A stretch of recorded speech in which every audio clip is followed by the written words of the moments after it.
Desde el punto de vista de lo que el ICE vivió, bueno, el mundo vivió en las décadas de los 70 una crisis a nivel del petróleo y hubo una crisis a nivel del agua, en donde el mundo empezó a apostar por lo que fue la ingeniería, no, la generación eléctrica a base de geotermia. Costa Rica en ese momento tuvo al padre de la geotermia, don Alfredo Magnier y Proti, en donde se especializó y fomentó el desarrollo de esta energía. A partir del 79, años antes, 73 al 79, se logra iniciar con las investigaciones a nivel país, ¿verdad? Apostando por una energía que por su particularidad tiene un riesgo y un costo muy alto en la parte inicial, donde el país apostó a eso, y a partir del 79 logramos tener el primer pozo geotérmico.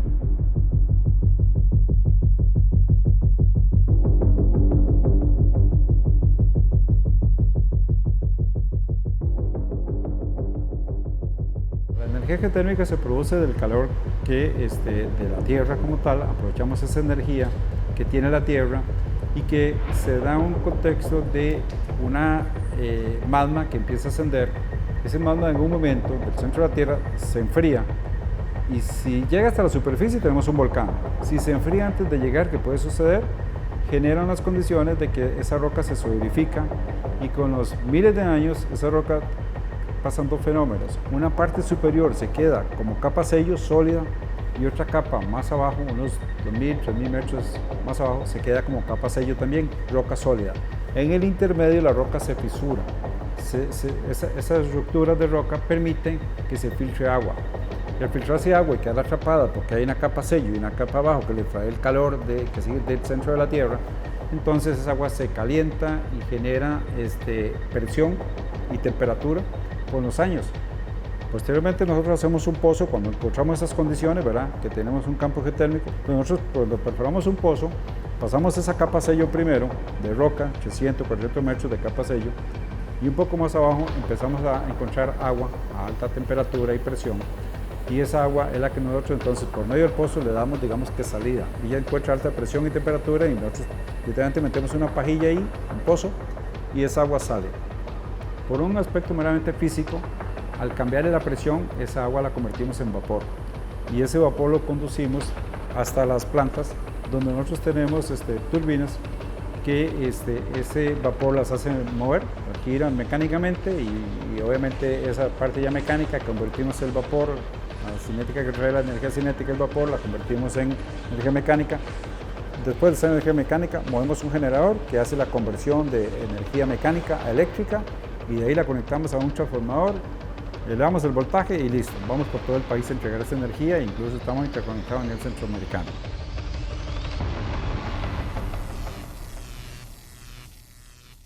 Por muchos años nos enfocamos en los proyectos hidroeléctricos. Fue alrededor de los 90 donde se construye la primera planta geotérmica, que fue el siguiente recurso que empezamos a desarrollar. De las fuentes de energía renovable, para mí la más noble o la más fiel es la geotermia. Porque la geotermia, independientemente de si hay sol o no hay sol, viento o no viento, agua o no agua, la geotermia está los 365 días del año. Es lo que nosotros llamamos una energía base. Ahí está siempre la geotermia. Entonces, la geotermia la tenemos ahí y es la primera que se despacha. Y como le decía, la eólica y la biomasa, la solar también, durante el verano son complemento cuando no tenemos suficiente lluvia. Entonces sí tenemos una matriz diversa que se complementa muy bien con los diferentes recursos.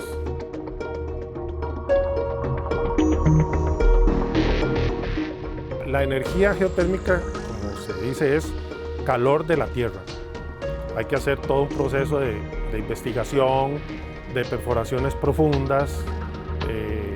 En el caso del geotérmico Miravalles, la perforación más profunda tiene 3 kilómetros 5 metros y hay pozos de 600 metros, hay pozos de 900 metros, 1000 y pico, 2000 y pico. Entonces lo que se hace es que el pozo se pone a producir y en el caso del geotérmico Miravalles es un proyecto geotérmico denominado agua dominante. ¿A qué me refiero con agua dominante? Que alrededor del 80-90% es agua y el 10% es vapor de agua. Lo que se hace es que se ponen a producir los pozos, se saca el agua con vapor, el agua se canaliza a lagunas o se reinyecta al campo para seguir manteniendo cierto calor y que esa agua caliente vuelva a recircularse dentro de la olla mágica que es el campo geotérmico. La geotermia es lo más estable, tiene sus limitaciones porque es un tema de entalpía, de energía dentro del campo geotérmico. Tampoco se puede sobreexplotar porque si no, esa energía se saca muy rápido y entonces no se prolonga en el tiempo. Para que tengan una idea, uno de los primeros campos geotérmicos está en Italia y tiene más de 120 o 130 años. Desde finales del siglo XIX viene trabajando el famoso Lardarello. ¿Por qué? Porque lo han sabido trabajar y lo han sabido manejar dentro del tiempo sin sobreexplotación. Caso contrario es un campo geotérmico que había en California, que lo manejaron empresas privadas y nada más se preocuparon en generar, vender y literalmente secaron el campo. La geotermia es una energía que extraemos de la tierra, ¿verdad? Lo que hacemos es identificar un yacimiento, hacemos un ejemplo como una olla de presión donde tenemos agua y esa agua extraemos una mezcla vapor-agua donde lo procesamos y lo podemos convertir por medio de energía mecánica en energía eléctrica. Si nosotros logramos una sostenibilidad en el tema de extracción y recarga, porque lo recargamos también el yacimiento, nivelamos un ciclo en donde nos permite ser sostenibles durante el tiempo. No dependemos del viento, no dependemos del sol, no dependemos de los combustibles, ¿verdad? Propiamente dependemos de una sostenibilidad desde el punto de vista operativo para que esto se mantenga en el tiempo.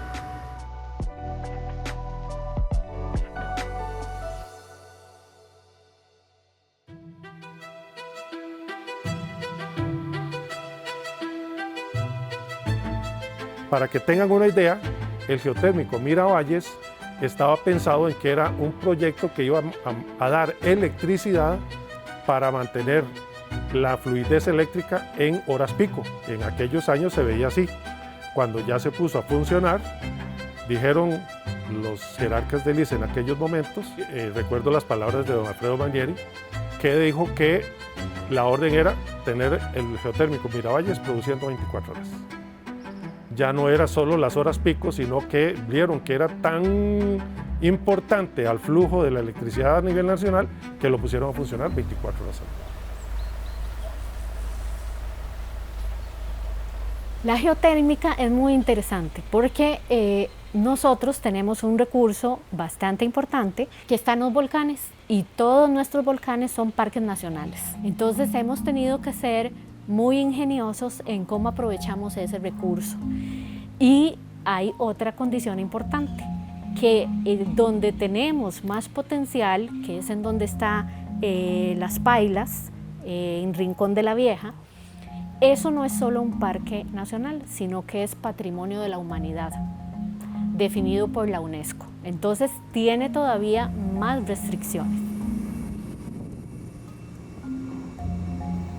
En Costa Rica, la energía geotérmica aporta alrededor de un 12% del consumo total de electricidad. Tiene una capacidad instalada de más de 262.000 kilovatios y se caracteriza por ser una de las energías renovables más estable y de menor impacto ambiental en su fase de operación. A pesar de esto, el mayor desafío es cómo hacer una expansión dado el potencial que existe.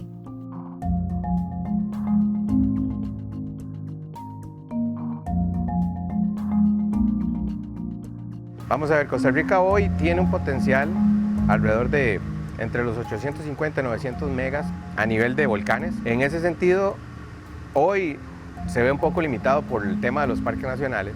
Sin embargo, al estar dentro del cinturón del fuego del Pacífico, nosotros somos un país muy rico en energía geotérmica. No lo hemos podido explotar completamente por esas restricciones, pero sí tenemos un horizonte muy claro hacia dónde queremos ir.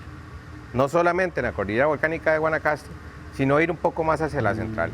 Ahorita tenemos estudios que se están desarrollando en Arenal y Irazú-Turrialba, donde nos va a permitir lograr ese desarrollo equilibrado, digamos, desde el punto de vista de la generación geotérmica.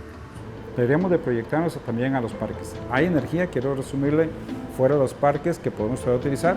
Hay posibilidad de crecimiento, de hecho se está proyectando Borinquen 1 y Borinquen 2 a 2030 por ahí, son 110 megas en geotermia, pero todavía hay más potencial que se puede hacer fuera de los parques. Pero no deberíamos de olvidarnos de volver a ver de qué forma podemos aprovechar geotermia dentro de los parques e incluso con ejemplos como el de Miravalles, donde la geotermia convive y genera un impacto ambiental incluso positivo al ambiente. Mejor que como estaba antes, hoy se encuentra el campo geotérmico Miravalles con un bosque secundario.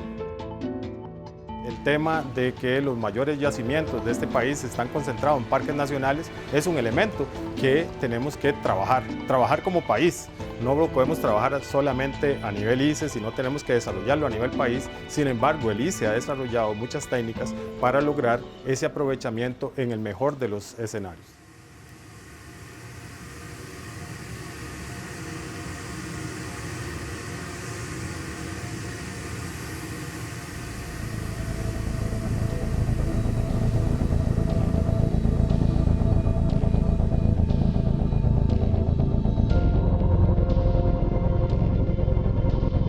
Digamos que hay un grupo de países muy pequeños en los cuales tenemos la ventaja de contar con volcanes y tener cercanos intrusivos magmáticos cerca que nos han permitido desarrollar también la generación geotérmica. Pero es una energía limitada y mucho más costosa que todas las que se están viniendo ahora. Digamos limitada porque son recursos escasos, no son como para cubrir toda la demanda del país, ni mucho menos. Y menos, digamos, si se dan incrementos muy altos. Y por otro lado, hay una gran parte cerca de parques nacionales, hay una limitante también importante en cuanto al costo de las exploraciones. Cada pozo para hacer una investigación son $4 millones, entonces esto tiene costos muy importantes que a veces se van absorbiendo por las empresas, pero ya en una condición como la que tenemos ahora, de que también hay una presión muy grande porque los costos de la energía sean bajos, también ahí el compromiso de cuál es la más económica, ahí tendremos que ver. Por lo general, a nivel mundial, lo van a ver que los desarrollos privados en esta tecnología son muy pocos, porque la inversión es alta. Tenés que hacer pozos que son de alto costo, tenés que hacer estudios muy prolongados que son de alto costo y de muy específica especialización, y por lo general el componente privado no asume eso. En Costa Rica el desarrollo ha estado en manos del Estado por medio del ICE y eso ha permitido que se puedan desarrollar estos y hemos sido muy exitosos.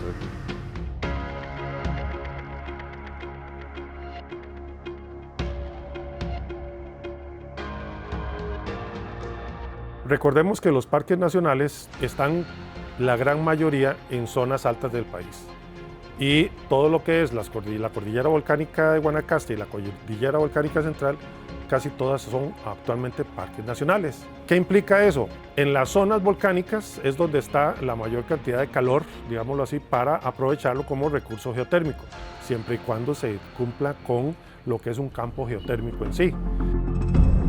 Entonces, hay que tener en cuenta dos aspectos. Primero, el parque nacional es del suelo para arriba. Los árboles, todo lo que está ahí, los animales, etcétera, pero si existiera un campo geotérmico, es del suelo para abajo. Lo que sucede es que no se puede hacer exploración geotérmica dentro de un parque nacional. Por ejemplo, para que ustedes tengan una idea, hacer un pozo geotérmico, lo que se necesitan son 4 o 5 hectáreas de terreno para hacer el pozo. Y al final, esas 4 o 5 hectáreas, el pozo lo que quedan son un cuadro de 20 por 20 metros. El resto se puede reforestar, se puede reparar, se puede ambientalmente recuperar, etcétera, etcétera, etcétera.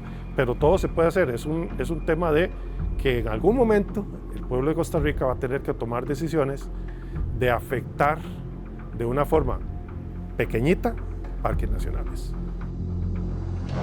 El riesgo es precisamente el portillo que eso puede abrir de flexibilizar la legislación ambiental y permitir una actividad de este tipo dentro de un parque que luego pueda abrir la puerta a otras actividades. Esa ha sido la gran inquietud del ecologismo, ¿no? Pero me parece que todavía existe un potencial de aprovechamiento de energía geotérmica que no implica invadir áreas protegidas o parques nacionales, de manera que me parece que es una alternativa interesante para atender las necesidades de energía eléctrica. ¿Qué es lo que hemos hecho? Hemos aprendido a hacer lo que se llama la perforación direccional, y eso es que la planta se coloca a las afueras del Parque Nacional y hacemos una perforación inclinada y nos metemos por debajo de la tierra a obtener el recurso que está en el subsuelo.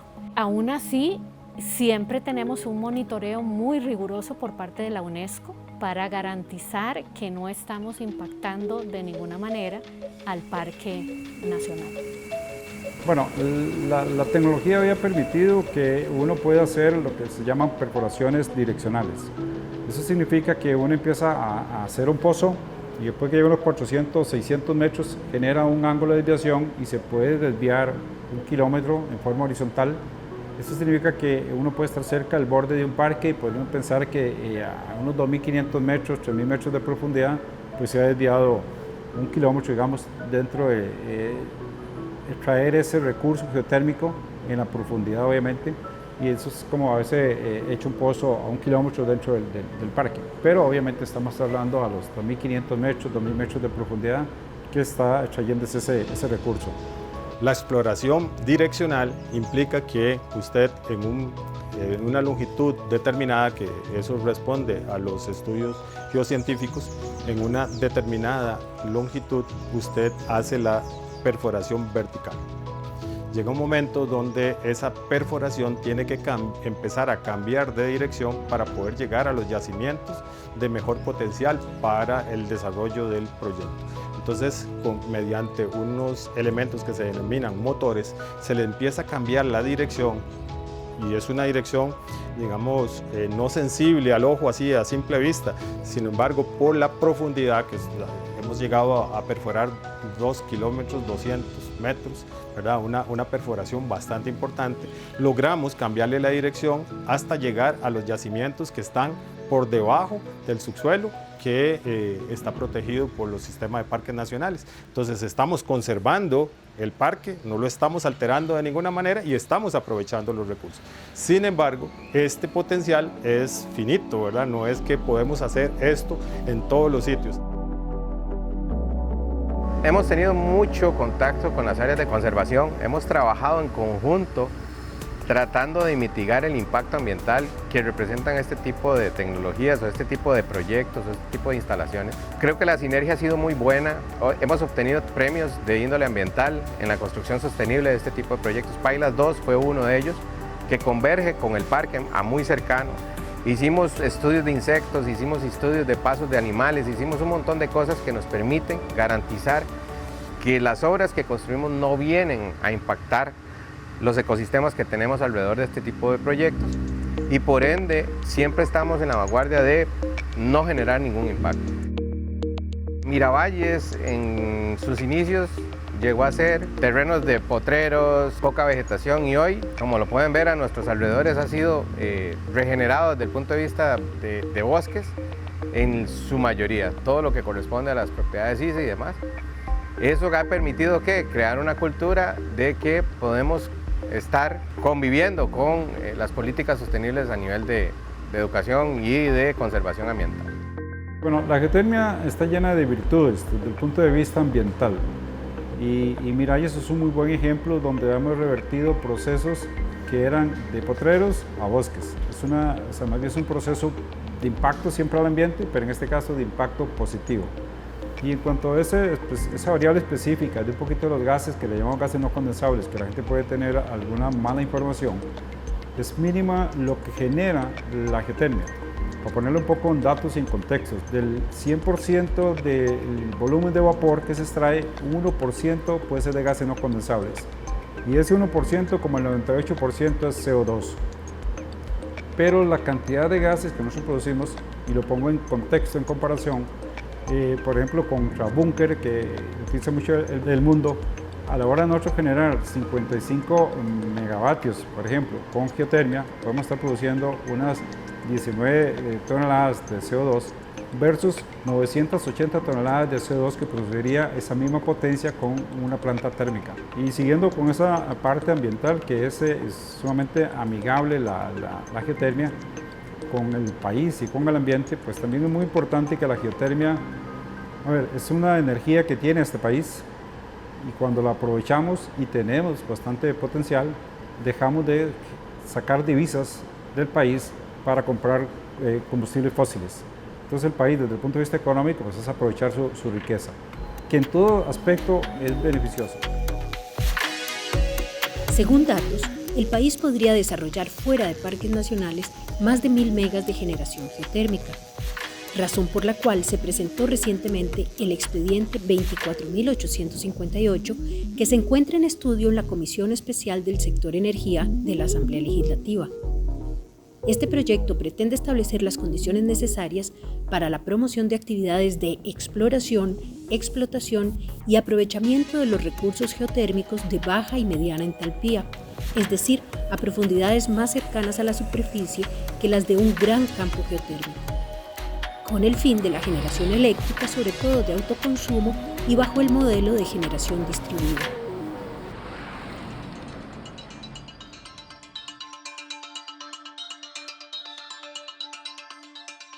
Sabemos que es una energía que es estable, que es menos contaminante, pero volvemos como a la misma pregunta, digamos, si hay necesidad de seguir implementando proyectos geotérmicos. Ahorita, hasta que no haya una planificación que nos diga, bueno, esos son los proyectos que necesitamos, esos son los impactos, y hay una consulta y un diálogo con las comunidades, entonces ahí se pueden establecer qué proyectos se necesitan o no, pero realmente esa planificación y ese diálogo actualmente no existe. Nuestra vocación hacia la generación geotérmica nos ha llevado a puntos importantes, pero yo no la veo muy, digamos, como más allá y como una generación que nos va a resolver estos problemas fundamentales en el futuro. Me parece que la generación geotérmica siempre va a ser, hay que mantener, digamos, todo el esfuerzo que Costa Rica ha hecho por seguir teniendo un complemento ahí, pero no es una generación que va a resolver la problemática que vamos a tener. La ciudadanía está acostumbrada, yo creo que, bueno, en mi persona, que ya tengo bastantes años, no recuerdo estar sin disponer de energía eléctrica, y todos cuentan con que ahí está, y eso está bien, que la sociedad se haya acostumbrado a saber que ahí tiene la energía eléctrica. Lo que hay que ser consciente y hay que reflexionar es, y la demanda, ¿cómo la vamos a seguir atendiendo? Es de esperar que el país siga creciendo, eso significa fuentes de empleo, eso significa desarrollo, pero ¿cómo vamos a seguir creciendo? Entonces, si el país tiene una fuente de energía como la geotermia, tan estable, tan sólida, que es la energía que desplaza al térmico por la garantía que da, porque no depende de la estacionalidad del clima, entonces debería tomarse la decisión de que es conveniente para el país.